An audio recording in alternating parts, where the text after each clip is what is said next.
வணக்கம். இன்னைக்கு என்ன செய்தியை பார்க்க போறோம்னு கேட்டீங்கன்னா, வார்த்தையை விட்டு வம்புல சிக்கிய முதல்வர் வச்சு செஞ்சுட்டாரு எடப்பாடி பழனிசாமி. நம்ம முதல்வரை பொறுத்த வரைக்கும் எடப்பாடி பழனிசாமியை பார்த்து உங்க கட்சி பேர்ல எதுக்கு அண்ணான்ற ஒரு வார்த்தை அதை எடுத்துடுங்க, நீங்களா திராவிட கட்சியா அப்படின்னு முதல்வர் வந்து எடப்பாடி பழனிசாமியை பார்த்து கேட்டார்.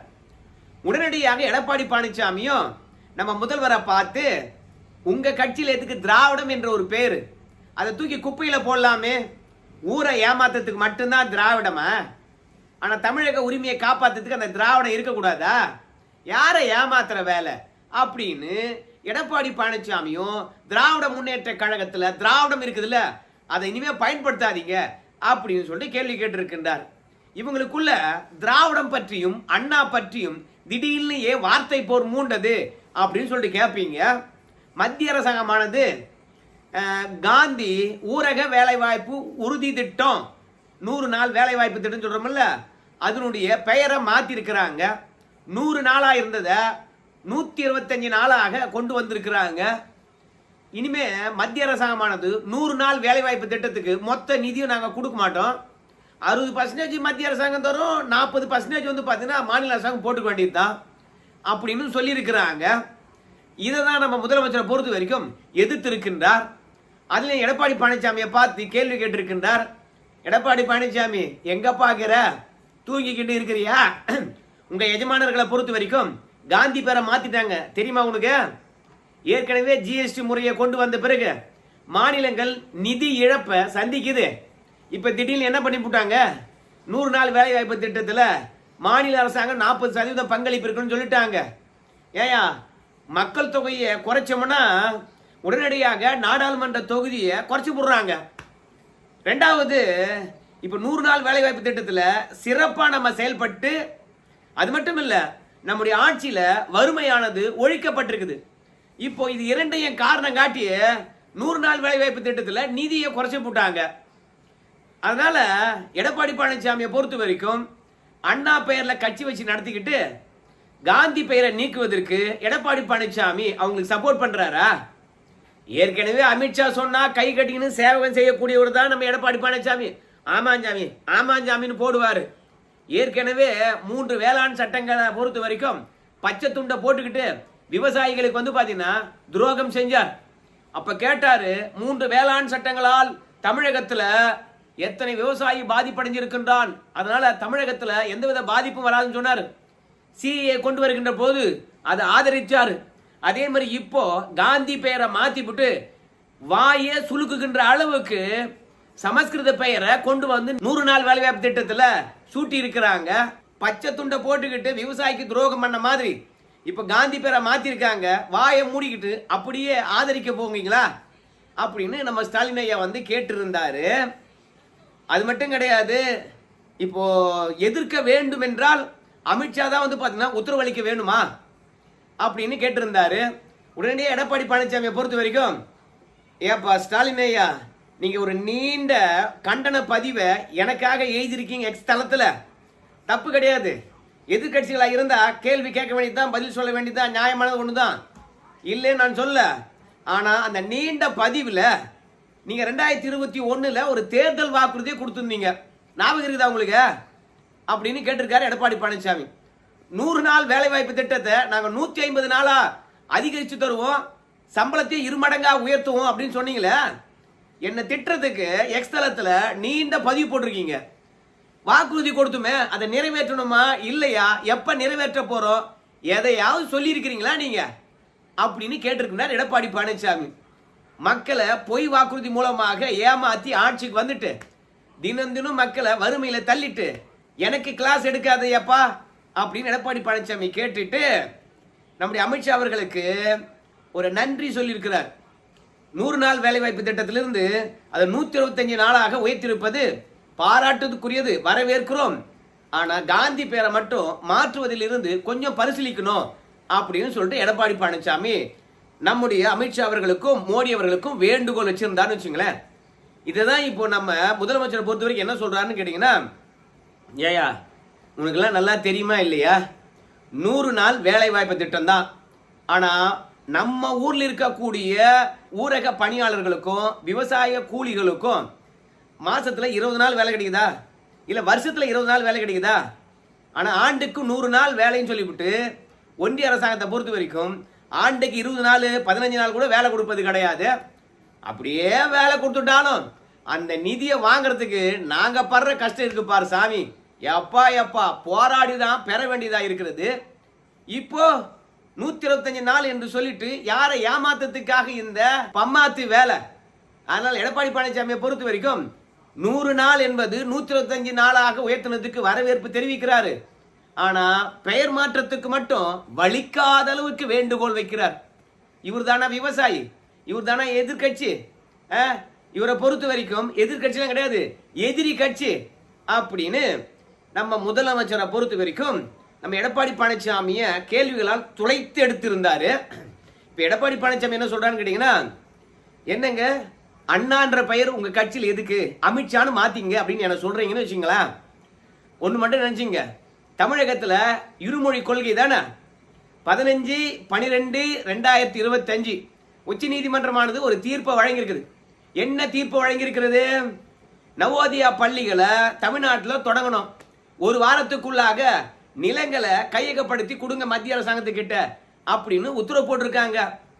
கல்வியில அரசியல் பண்ணக்கூடாது, இருமொழி கொள்கை மும்மொழி கொள்கைன்னு சொல்லிட்டு ஏமாற்ற வேலையை வச்சுக்க கூடாது, நவோதயா பள்ளிகள் உடனே தொடங்கணும் அப்படின்னு உச்ச நீதிமன்றமானது அதிரடியான தீர்ப்பை வழங்கியிருக்குது.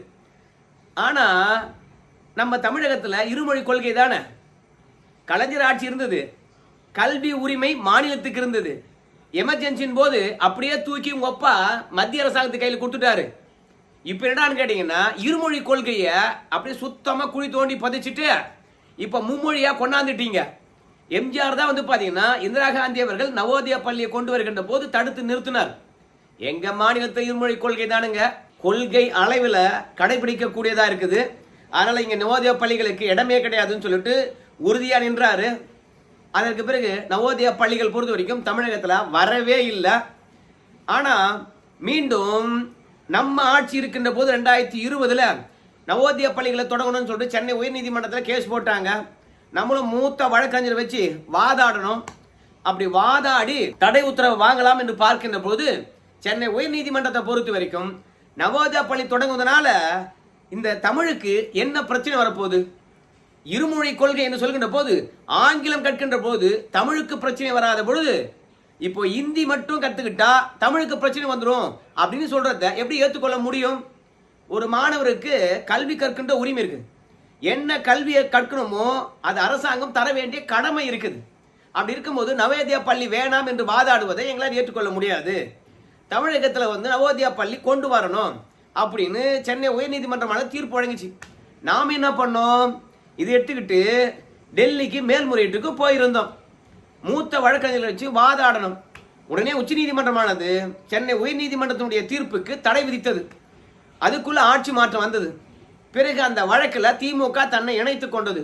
ஆனா கொலை பண்றவன், கொள்ளை அடிக்கிறவன், ஆற்று மணல் தேடுறவன், மணல் கொள்ளை அடிக்கிறவன், மலையே கொள்ளை அடிக்கிறவன், கற்பழிப்பு செய்கிறவன், இப்படி முள்ளமாரி தெல்லவாரிக்கெல்லாம் வந்து பாத்தீங்கன்னா அரசாங்க பணத்தை கோடி கோடியா கொட்டி மூத்த வழக்கறிஞரை வச்சு வாதாடி அவனுக்கு விடுதலையோ சிபிஐ விசாரணையிலிருந்து விலக்கோ வாங்கிக்கின்னு வருவீங்க. ஆனா இருமொழி கொள்கை விஷயத்துல நவோதயா பள்ளி கொண்டு வருகின்ற விஷயத்துல ஜூனியர் வழக்கறிஞர்களை விட்டு டெல்லியில உச்ச நீதிமன்றத்தில் வாதாட வச்சு எல்லாத்தையும் வில்சன் பார்த்துக்குவாரு அப்படின்னு சொல்லிவிட்டு இப்ப நவோதயா பள்ளியை கண்டிப்பா தொடங்கி ஆகணும், எந்த சாக்கு போக்கும் சொல்லக்கூடாது, கல்வியில அரசியலா அப்படின்னு சொல்லிட்டு நவோதயா பள்ளிக்கு பட்டு கம்பளம் விரிச்சிட்டீங்க. திராவிடம் இருமொழி கொள்கை அப்படின்னு சொல்ற நீங்க இப்ப என்னத்துக்கையா நவோதயா பள்ளிகளை இப்ப அனுமதிச்சிங்க? மூத்த வழக்கறிஞர் வச்சு வாதாடி இருக்கலாமா இல்லையா? கோட்டை விட்டுட்டீங்களே. நம்ம மொழிக்காக போராடி எத்தனை பேர் உயிர் நீத்தான், அவனுடைய ஆன்மாலாம் என்னையா சொல்லுவோம் உனக்கு? அதனால உங்க கட்சியில திராவிடம் என்ற பெயர் எதுக்கு? நவோதயா பள்ளிகளை உள்ள விடுறதுக்கு அப்படின்னு சொல்லிட்டு எடப்பாடி பழனிசாமியும் சரியான சீனியர் வைக்கல வச்சு வாதாடி இருக்கலாமே, கோட்டை விட்டுட்டீங்களே. இதாயா ஃபெயிலியர் மாடல் அரசு அப்படின்னு சொல்லிட்டு நம்ம ஸ்டாலின் ஐயா அவர்களை எடப்பாடி பழனிசாமி பதிலுக்கு வசைப்பாடி இருக்கின்றார். 100 நாள் வேலை வாய்ப்பு திட்டத்துல காந்தி பெயரை எடுத்துட்டாங்கோ. அதனால அண்ணா திமுகவில் அண்ணா என்ற பெயர் எதுக்கு, அடிமை திமுகன்னு வச்சுக்கோ அப்படின்னு முதலமைச்சர் சொன்னாரு. இப்ப நவோதய பள்ளியை உள்ள விட்டதுனால திராவிடம் என்ற பெயர் திமுகவில் எதுக்கு, அதை எடுத்துட்டு கலைஞர் மூக்கான்னு வச்சுக்க அப்படின்னு எடப்பாடி பழனிசாமி வந்து பார்த்தீங்கன்னா பதில் கேள்வி கேட்டிருக்கின்றாரு. இல்லை, எடப்பாடி பழனிசாமிக்கு தான் ஒரு கேள்வி கேட்கலான்னு நான் நினைக்கிறேன். என்னன்னா, நவோதய பள்ளிகள் வரதுனால நம்ம நாட்டில் இருக்கக்கூடிய அரசு பள்ளிகளை பொறுத்த வரைக்கும் நலிவடைஞ்சிடும் சொல்ல வரீங்களா, இல்லை மும்மொழி கற்றுக்கிட்டா நம்ம பிள்ளைகளுடைய மூளை மழுங்கிடும் சொல்ல வரீங்களா? நவோதய பள்ளியை பொறுத்த வரைக்கும் உண்டு உறைவிட பள்ளி, அதில் படிக்கிறவங்களாம் பெரிய பெரிய ஆளாக போயிட்டு இருக்கான். கம்யூனிஸ்ட் அரசாங்கம் இருக்கக்கூடிய கேரளாவில் கூட நவோதயா பள்ளியை வரவேற்கிறாங்க, இன்னும் 10 வேணுன்ட்டு. ஏன் தமிழ்நாட்டில் வேண்டாம் என்று தடை விதிக்க சொல்லி கோர்ட் வரைக்கும் எடப்பாடி பழனிசாமி போனான்னு நமக்கு தெரியல. அதனால நவோதயா பள்ளினால எந்த தீமையும் வரப்போறதில்ல. ஆனால் இருமொழி கொள்கை அப்படின்ற ஸ்டாண்டில் தமிழகம் இருக்கிறது. அது எம்ஜிஆரை பொறுத்த வரைக்கும் இருமொழி கொள்கை தான் தமிழகத்தினுடைய கொள்கை, மும்மொழிக்கு இடம் இல்லை என்ற கொள்கை முடிவெடுத்ததுனால இப்போ அதிமுக வந்து பார்த்தீங்கன்னா நவோதயா பள்ளியை எதிர்ப்பதாக சொல்றாரு. அதே மாதிரி வாயில நுழைய முடியாத அளவுக்கு சமஸ்கிருத பெயரை வந்து பார்த்தீங்கன்னா விபிஜி ராம்ஜி என்று பெயர் வச்சிருக்கீங்க. என்னையா நியாயம் இது? வாயே சுளிக்கு போல இருக்குதே இந்த சமஸ்கிருத பெயர் வச்சிருப்பதனால அப்படின்னு நம்ம முதலமைச்சர் ஐயா சொல்றாரு. நான் போய் எடப்பாடி பழனிசாமிக்கு கண்டனம் தெரிவித்து எக்ஸ் தளத்தில் முதலமைச்சர் போட்டிருக்கின்ற அந்த போஸ்டை பார்த்துட்டு கீழே கமெண்ட்ஸை படித்தேன். அப்போ நிறைய பேர் நம்ம முதலமைச்சரை வந்து பார்த்தீங்கன்னா திட்டி தான் தீர்த்துருக்கான். எடப்பாடி பழனிசாமி திட்டுறதா நினச்சிக்கின்னு வார்த்தையை விட்டு ஒட்டுமொத்த சமூக வலைதளவாசிகளுடைய கோபத்தை நம்ம முதலமைச்சர் வாங்கி கட்டி கொண்டு இருக்கின்றாரு. எனக்கு தெரிஞ்சு ஒன்னே ஒன்று தான் சொல்ல தோணுது. உண்மையா சொல்றேன், திமுகவுக்கு தமிழ்நாட்டில் ஆதரவு இருக்குதா? ஒண்ணுமே புரியல. திமுகவுடைய ஐடி விங்ஸை பொறுத்த வரைக்கும் பலமானதுன்னு சொல்லுவாங்க. ஆனா முதல்வர் போட்ட போஸ்டுக்கு கீழே போய் பார்த்தா முதல்வரை திட்டக்கூடாத வார்த்தையில திட்டிருக்காங்க. முதல்ல வாய் சுருக்குகின்ற அளவுக்கு சமஸ்கிருத வார்த்தையில பேர் வச்சிருக்காங்க 100 நாள் வேலைவாய்ப்பு திட்டத்துக்கு அப்படின்னு சொல்லும் போது ஒருத்தர் கமெண்ட் செய்திருக்கிறாரு, உங்க பிள்ளைங்க, உங்க தொழில் நிறுவனங்க, உங்க பேரமாருங்க இத்தனை பேருக்கும் சமஸ்கிருதத்தில் பேர் வச்சுட்டு சமஸ்கிருதத்தில் பேர் வச்சுட்டீங்களான்னு கேள்வி கேட்குறீங்களே, யோகியமா இது அப்படிங்கிறாங்க. இப்போ 100 நாள் வேலைவாய்ப்பு திட்டத்தினால விவசாய கூலிகள் பாதிப்படைய போறாங்க. எடப்பாடி பழனிசாமிக்கு இது அழகா, பச்சை துண்டு போட்ட துரோகியே அப்படின்னு கேட்குறீங்க. மீத்தேன் ஈத்தேன் இது போன்ற வாயுக்கள் எடுப்பதற்கு டெல்டா பகுதியில் கையெழுத்து போட்டீங்களே, அப்ப விவசாயி ஓஹோன்னு வளருவானா? டெல்டா பகுதியை பாலைவனமா மாத்தணும்னு சொல்லிட்டு முடிவெடுத்தீங்களே, அன்னைக்கு விவசாயினுடைய மகிழ்ச்சி அவங்க முகத்துல பாத்தீங்களா? அது மட்டும் கிடையாது, விவசாயியுடைய நிலத்தை எடுத்து சிப்காட்டுக்கு கொடுக்கின்ற பொழுது எங்க நிலம் தலைமுறையா நல்லா வளையிற நிலம், எங்கன்னா காடு கரம்பா இருக்கிறத எடுத்து கூட கொடுத்தா பரவாயில்ல, இந்த நிலத்தை எடுக்கிறீங்களே என்று போராடின விவசாயிகள் மீது குண்டர் சட்டத்தை போட்ட மனுஷன் இன்னைக்கு பச்சை துண்டு போட்ட எடப்பாடி பழனிசாமி பச்சை துரோகம் பண்றாங்கன்னு சொல்றீங்களா? நியாயமா இருக்குமா? விவசாயிகள் மீது குண்டர் சட்டம் போட்ட ஒரே அரசாங்கம் இந்த அரசாங்கம் தான். எதுக்கியா இந்த மாதிரியான பம்மாத்து வேலை? சரி, ஆட்சியில நீ இருக்கிறியா இல்ல எடப்பாடி பழனிசாமி இருக்கின்றாரா? எதுக்கெடுத்தாலும் எடப்பாடி பழனிசாமி டெல்லி கிட்ட சொல்லக்கூடாதா, நிதி வாங்கிட்டு வரக்கூடாதா, இந்த திட்டத்தை நிறுத்தக்கூடாதா அப்படின்னா நீ எதிர்கட்சியா இல்ல எடப்பாடி பழனிசாமி எதிர்கட்சியா? என்னத்துக்கு இந்த வேலை அப்படின்னு சொல்லிட்டு கேட்குறாங்க. அது மட்டும் கிடையாது, 100 நாள் வேலை வாய்ப்பு திட்டம், அந்த திட்டத்துக்கு நிதி ஒதுக்குறாங்க. அந்த திட்டத்தில் ஊழல் நடந்திருக்குது.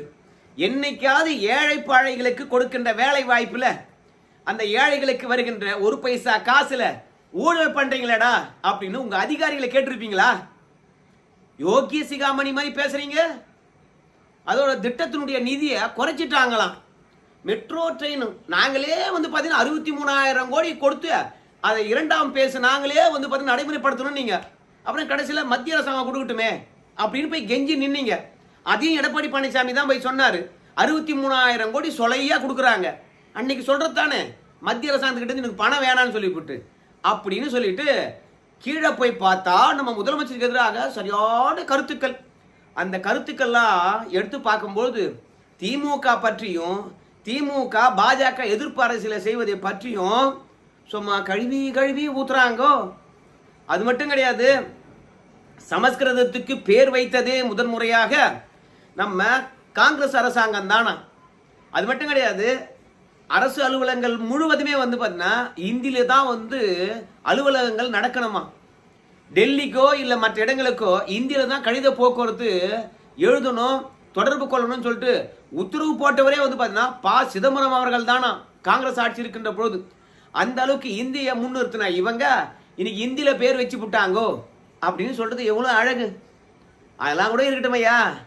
இல்லை காங்கிரஸ் ஆட்சியில் கூட்டணியில் நீங்களாம் இருந்தீங்க, அப்போ சமஸ்கிருதத்திலையும் இந்தியிலும் பேர் வைக்கின்ற போது ஏன் வைக்கிறீங்க அப்படின்னு என்னைக்காவது கேட்டிருக்கீங்களா? அன்னைக்கெல்லாம் வாய மூடின்னு சும்மா இருந்துட்டு இன்னைக்கு பாஜக எதிர்ப்புக்காகவே இப்படியெல்லாம் பம்மாத்து வேலை காட்டுறீங்களே, என்ன நியாயம் அப்படின்னு சொல்றாங்க. ஆனா இந்த 100 நாள் 125 நாளாக உயர்த்திருக்காங்க தெரியுமா? அது ஏழை மற்றும் கிராமப்புற பெண்களுக்கு வந்து பாத்தீங்கன்னா நல்லதுதான் அப்படிங்கிறாங்க. கண்டிப்பா ஒரு வருஷத்துல 125 நாள் வேலை கொடுக்கணும்னு வச்சுங்களேன். எத்தனை நாள் வேலை செஞ்சிருக்காங்களோ அதை கழிச்சுக்கிட்டு மீதி இருக்கின்ற நாட்களுக்கு வந்து பாத்தீங்கன்னா வேலை கொடுக்கலன்னா சம்பளத்துல பாதி பகுதி வந்து பாத்தீங்கன்னா பென்ஷனா கொடுக்கணும். ஸோ நீ வேலை கொடுக்குறே இல்லையோ அவங்களுக்கு பணம் போய் சேர்ந்துடணும், அவ்வளவுதான். வேலை செஞ்சா முழு பணம், வேலை செய்யலையா நீ வேலை கொடுக்க முடியலையா அப்படின்னா பாதி பணம் தந்தாகணும். இப்படி ஒரு நல்ல ஸ்கீமை கொண்டு வந்திருக்கிறாங்க. நீங்களும் 58 வாக்குறுதி கொடுத்தீங்க, எதுவுமே நிறைவேற்றல. இன்னைக்கு பழி போடும் அரசியல, அதுலயும் தேர்தல் நெருக்கத்துல மொழிப்பற்று இனப்பற்று என்று தூக்கின்னு வர நீங்க மக்களுக்கு என்னையா பண்ணிருக்கீங்க அப்படின்னு முதல்வருக்கு எதிராக திட்டியே தீர்த்திருக்காங்க. எனக்கு தெரிந்து இந்த விபிஜி ராம்ஜி அந்த திட்டத்தை எதிர்த்து நம்ம முதல்வர் போஸ்ட் போடாமே இருந்திருக்கலாம். ஒரு 500 கமெண்ட், 500 கமெண்ட்ல வெறுமனே 6 கமெண்ட் மட்டும்தான் முதல்வருக்கு ஆதரவா இருக்கு. மீதி இருக்கக்கூடிய 496 கமெண்ட்டும் முதல்வரை கொச்சியா சொல்லணும்னா கைவி தான் ஊத்திருக்காங்க. ஸோ மக்கள் மத்தியிலும் சரி சமூக வலைதளத்திலும் சரி திமுகவுக்கும் முதல்வருக்கும் செம எதிர்ப்பு இருக்குது அப்படின்னு நல்லா தெரியுது.